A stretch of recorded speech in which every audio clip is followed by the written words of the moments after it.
네, 오늘커의 당잠사입니다. 당신이 잠든 사이 전해진 소식들 확인해 보시죠. 자기 전에 미증시 체크하고 주무신 분들은 깨서 놀라셨을 겁니다. 전강후 약의 패턴이 간밤 연출됐습니다. 그 위에 아래 폭이 굉장히 차이가 컸었죠. 나스닥 지수가 장 초반에 1% 이상 급등을 했었는데 먼저 그 이유부터 체크해 보겠습니다. 바로 금리 하락. 국채금리의 하락의 영향이었는데요. 이 세 가지 포인트 모두 같은 곳을 가리킵니다. 어제 이제 일본 BOJ에서 금리 동결 사실상 이제 동결 카드를 꺼내 들면서 그 당시에 바로 나왔었던 외환 시장의 움직임은 엔화의 급등, 달러의 상대적인 약세였습니다. 물론 간밤 달러 인덱스는 플러스 전환을 하면서 마감이 됐는데 이 당시의 흐름이 이랬고요. 달러의 약세와 함께 금리의 하락이 궤를 같이 하는 모습이었습니다. 그리고 소매 판매가 예상보다 좋지는 않게 나왔습니다. 경기 우려감으로 해석이 됐는데 경기 우려는 장기금리 하락으로 연결이 되죠. 낮은 PPI, 이것은 소비자 물가지수 CPI의 선행지표격인 도매 물가인데 물가 하락 추세가 제대로 나오고 있습니다. 긴축 정말 필요한 거 맞아? 라는 이제 의구심으로 해석이 되면서 국채금리가 하락세를 연결을 했죠. 그러면서 금리 하락한다, 피봇 가능성도 있다. 그러면서 이 성장주 중심의 테크주 중심의 상승세가 연출이 되면서 나스닥 지수가 올랐습니다. 이게 사실은 그동안 시장이 지속했던 패턴이죠. 지표가 안 좋다, 그러면 피봇 가능성이 나온다, 시장 올라간다. 이 패턴이었는데 지표가 안 좋다, 경기가 안 좋다, 시장의 이 해석이 간밤 또 바뀌었습니다. 결국 미스터마켓의 기분 차이라는 것을 의미하는데요. 이 내용도 한번 체크를 해보겠습니다. 자세한 내용들 뜯어보니 이 소비가 문제가 되는 거 아닌가라는 우려감을 자극하는 모습이었습니다. PPI, 코어 PPI 모두 예상 전월 대비했을 때 내려가면서 물가 잡히는구나 였는데 소매 판매를 보실까요? 예상보다 전월보다 더 안 좋은 수치가 나왔습니다.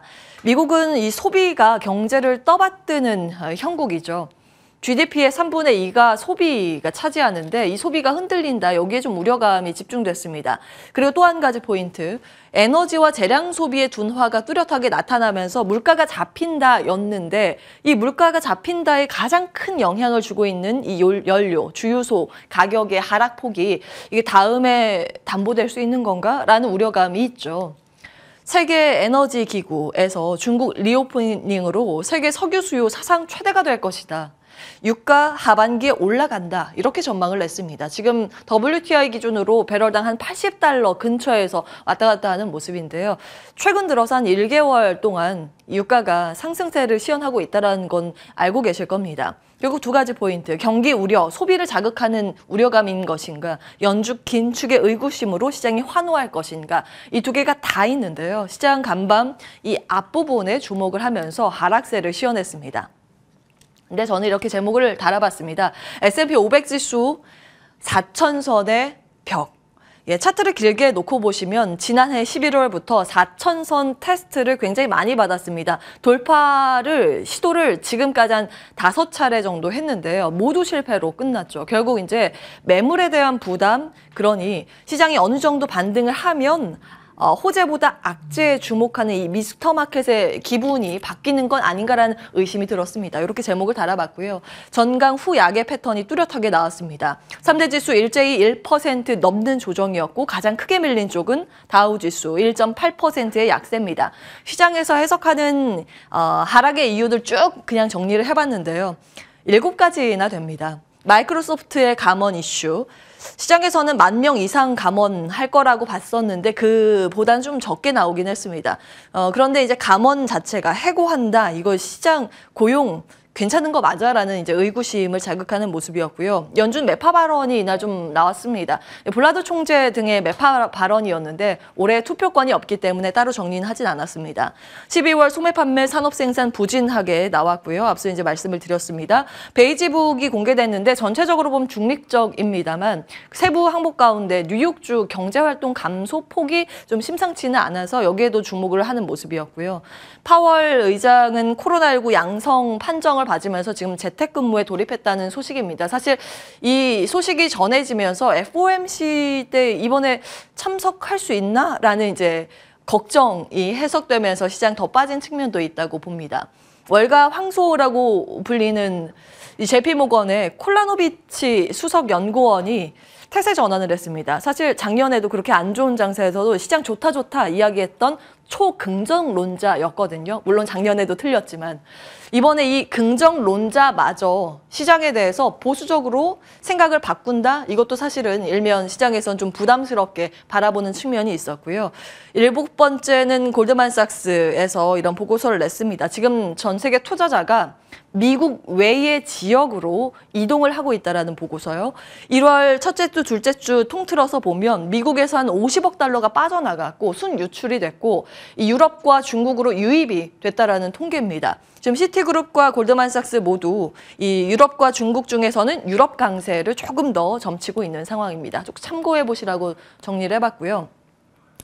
빅테크 해고에 대해서는 어떤 관점으로 봐야 할까는 필요해 보여서 정리를 해보겠습니다. 사실 이거는 12월 기사, 뉴욕타임즈 기사 보도 내용이고요. 이걸 계속 언제 시간이 되면 했으면 좋겠다 하고 계속 가지고 있다가 늘 시간이 안 돼서 다 잘렸다가 오늘은 좀 볼까 합니다. 계속해서 빅테크 기업들의 해고 소식이 작년부터 줄줄이 나옵니다. 웬만하게 알고 계시는 그 빅테크에서 다 해고를 지금 진행을 하고 있는 상황인데요. 한번 보겠습니다. 빅테크 분야의 고용은 어느 정도 미국에서 차지하는가? 전체 고용 시장에서 2%밖에 되지 않습니다.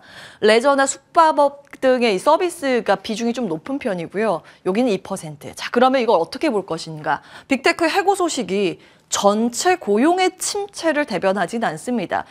최근래 헤드라인 좀 보시면 빅테크는 칼바람이 불지만 전체 고용 시장은 뜨겁다. 뭐 이런 이야기 많이 보실 겁니다. 그리고 실업률 등의 고용지표 발표되는 쪽 굉장히 탄탄하구나. 실업도 많이 없고 고용도 잘 이루어지는구나 라는 것을 확인해 보실 수 있습니다.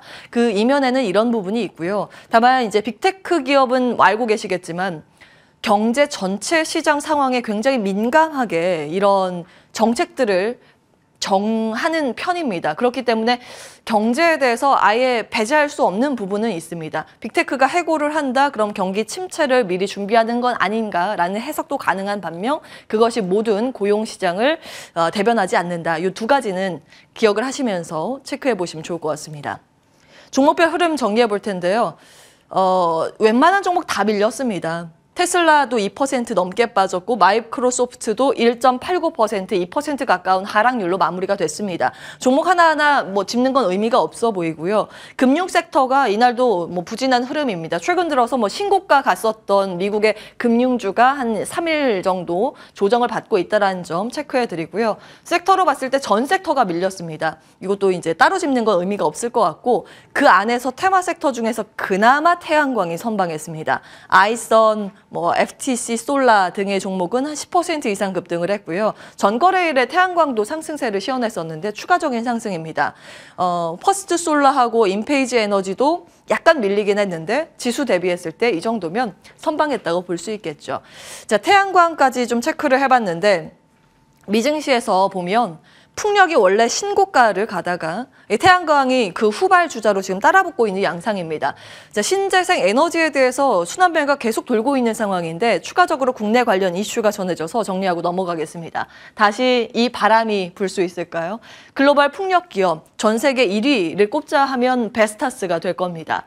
베스타스가 한국 공장 설립에 한 3억 달러 투자키로 했다는 소식이 조금 전에 전해졌는데요. 이건 윤석열 대통령 다보스 포럼 참석을 위해서 스위스 순방 계기로 나온 소식이라고 전해집니다.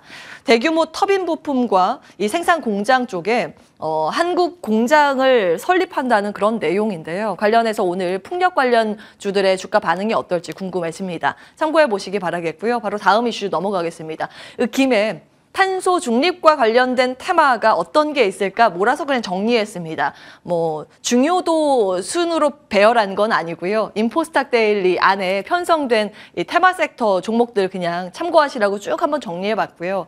대표적으로 태양광, 풍력, 수소, 원전 등이 최근 들어서 탄소 중립과 맞물린 테마인데 요즘 들어서 새롭게 편성되는 새로운 테마라고 할 수 있을까요? 탄소 중립, 플라스틱, 가상발전소가 같이 좀 들썩이는 모습을 보였기 때문에 추가적으로 정리해 보실 필요는 있어 보입니다. 중국 이슈 빠르게 보고 넘어가겠습니다. 이제 춘절이 마지막 고통이 될 것이라는 보고가 올라가고 있습니다. 중국의 언어로 표현하면 춘지에라고 해서 춘절 혹은 헤드라인 보면 춘제라고 이렇게 표현이 되는 그 기간인데요. 1월 21일부터 27일까지 기간입니다. 이때 쉬는데 영국 의료 리서치 기관에서 이 춘절 연휴 하루 동안만 사망자가 3만 6천 명에 달할 수 있다는 추정치를 발표했습니다. 이 코로나19 확산의 정점 통과의 마지막 관문이 되겠죠. 그런데 그를 앞두고 이미 정부 정책도 제로 코로나 쪽으로 방향을 맞추고 있는 상황이고 여러 정부 당국의 규제를 푸는 움직임, 내부적인 규제, 대외 규제 풀고 있는 움직임 그동안 지속적으로 체크해드렸습니다. 추가적으로 들린 소식 여기에다 정리를 해봤는데요. 마블 시리즈 약 4년 만에 공개적으로 극장 상영을 허용했다는 소식입니다. 최근 들어서 이 규제를 푸는 쪽이 특히 대외 규제를 푸는 쪽을 보시면 컨텐츠, 게임, 엔터 등과 맞물려 있다는 점 체크해 보시기 바라겠습니다. 각 증권사에서는 어떻게 투자 전략을 세우고 있을까요? 먼저 삼성증권의 내용입니다. 무엇을 사고 무엇을 팔 것인가의 관점에서 코로나19의 수혜로 서비스 소비, 상품 소비, 부동산 순위 될 거라고 봤고요. 긍정적인 섹터를 이렇게 뽑아서 어제 보고서를 올렸습니다. 우선순위로는 화장품, 유통, 바이오 헬스케어, 미디어 엔터, 게임까지 이야기를 했고요. 후순위로는 철강금속과 정유화학, 그리고 나머지는 중립과 부정적입니다. 삼성증권의 정리 내용이고요. 신한투자증권에서는 어떻게 보는가 이것도 체크를 해보겠습니다. 이 중국 리오프닝 수혜에도 순서가 있다고 봤습니다. 수혜 시점에 따라서 이 관련 업종이 다르다고 봤는데요. 수혜 시점 전부터 후까지 이렇게 보시면 되겠습니다. 먼저 저희 이제 다 기억을 하실 겁니다. 건강관리, 음식료 이게 이제 감염의 확산기 수요 증가 쪽이었는데요. 여기에서 넘어서서 현재는 여기 단계가 진행이 되고 있죠. 확산세가 이제 문화 후에 소비 회복이 이루어지는 쪽이 의류, 화장품, 미용, 의류, 그리고 관광 쪽으로 넘어가면서 여행항공, 면세점, 카지노가 지금 단계입니다. 그리고 나서 여기에서 이제 건설기계로 인프라 투자 쪽으로 맞춰질 것이라는 이야기가 나오고 있고요. 마지막 단계가 IT 하드웨어인데 여기에 대해서는 좀 의견이 분분합니다. 체크를 해보시면 되겠고요. 자, 혁신의 사이클 지난 1월 6일 당잠사에서 말씀을 드렸습니다. 매크로 관점에서는 산업의 단계가 현재 6차 단계에 머물고 있고 2020년부터 이후 25년간은 인공지능, AI, 사물인터넷, 로봇과 청정기술이 될 가능성에 대해서 짚어드리고 있습니다. 이 안에서 지금 여러 테마가 형성되고 있는 상황이죠. 해마다 새로운 테마주는 늘 등장해 왔습니다. 어제 보여드린 화면이고요. 로봇 ETF는 연일 신고가를 경신하고 있는 상황입니다. 추가적으로 어제 좀 들린 소식은 정보통신산업진흥원에서 올해 AI 반도체, 클라우드 등의 기업에 8천억 원 이상 투자키로 했다는 소식입니다. 사실 과거에 일단 메타버스 테마 때 아마 기억하실 겁니다. 한창 붐이일 땐 여러 가지 이슈들이 다 재생산되면서 매일매일 새로운 이슈거리를 시장에서 찾아갔죠. 그러면서 생각보다 더 폭발적인 시세의 흐름이 나왔고 그 관심이 꺼지면서 생각보다 더 빠른 하락세가 나오기도 했습니다. 자, 로봇에 대해서 밸류에이션으로 지금 볼 수는 없습니다. 그렇기 때문에 오로지 수급에 의존할 수밖에 없는데요. 로봇의 3분기 작년 실적을 한번 정리해봤습니다. 시가총액 배열 순이고요. 레인 로보틱스 보시면 1조 원이 넘었습니다. 그런데 매출액은 34억 원, 영업이익은 4억 원, 이번에 흑자 전환에 성공을 했습니다. 이익 4억 원, 시가총액 1조 원입니다. 휴림 로봇은 적자가 좀 지속됐고 로보티즈와 유일 로보틱스, 유진 로봇 등도 적자를 지속하는 혹은 적자로 전환된 모습입니다. 알고 계시겠지만 사실 이렇게 새롭게 편성된 테마 섹터 같은 경우에는 밸류에이션 멀티플을 가지고 이 정리를 할 수는 없습니다. 지금 실적이 잡히는 기업이 많지 않기 때문입니다. 다만 이 대기업도 투자하는 방향을 보셔도 그리고 정부의 투자의 방향을 보셔도 현재 돈을 번다는 관점이 아니라 투자를 해서 미래를 산업을 키우겠다는 그런 방향성이기 때문에 지금은 1차 테마의 형성기 결국 수급이 가장 중요합니다. 수급이 언제까지 유입되는지 여부 따져보시면서 기억을 해보시면 되겠습니다. 온앵커의 당잠사였습니다.